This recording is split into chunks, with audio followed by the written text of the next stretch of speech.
അസ്സലാമലൈക്കും. ഈ സലാനി വെസ്റ്റ് നിങ്ങളുടെ മുമ്പിൽ ഞാനൊരു കൊച്ചു കഥ പറഞ്ഞു തരാം. ഒരിക്കൽ നബി സല്ലല്ലാഹു അലൈഹി വസല്ലം തങ്ങൾ മരുഭൂമിയിലൂടെ നടന്നു പോവുകയായിരുന്നു. അല്പം കാടുകൾ നിറഞ്ഞ സ്ഥലത്തെത്തിയപ്പോൾ ഒരു തേങ്ങക്കരച്ചിലിന്റെ ശബ്ദം.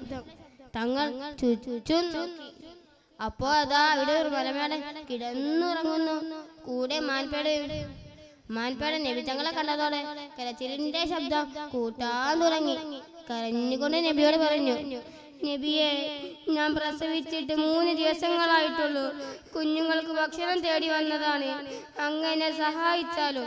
ഉടനെ തന്നെ നബി തങ്ങൾ മലമേടനോട് പോയി പറഞ്ഞു, ഈ മാൻ കാട്ടിൽ പോയി കുഞ്ഞുങ്ങൾക്ക് ഭക്ഷണം കൊടുത്തു വരും.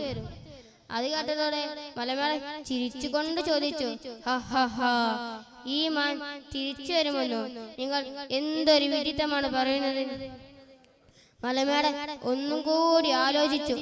അതിനുശേഷം ചോദിച്ചു, ശരി, ഈ മാനിന് പകരം നിങ്ങൾ ഇവിടെ ജാമ്യം നിൽക്കുമോ? നീതങ്ങൾ പറഞ്ഞു, ഞാൻ ജാമ്യം നിൽക്കാം. അങ്ങനെ മലമേടൻ ആ മാനിനെ കാട്ടിലേക്ക് അയച്ചു വിട്ടു. മാൻ ഓടി മറിഞ്ഞു. പറഞ്ഞ സമയം തീരാൻ നിമിഷങ്ങൾ മാത്രം ബാക്കി. അപ്പോൾ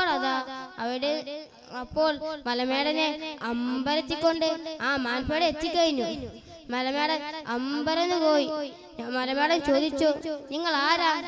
നെയ്തങ്ങൾ പറഞ്ഞു, ഞാൻ ലോകാനുഗ്രഹി മുത്ത് മുഹമ്മദ് മുസ്തഫ സല്ലല്ലാഹു അലൈഹി വസല്ലം തങ്ങളാണ്. അത് കേട്ടതോടെ മലമേടൻ മുസ്ലിം ആവുകയും ആ മാനിനെ കാട്ടിലേക്ക് അയച്ചു വിടുകയും ചെയ്തു. എന്താ, നിങ്ങൾക്ക് എല്ലാവർക്കും എന്റെ കഥ ഇഷ്ടമായില്ലേ? അസ്സലാമു അലൈക്കും.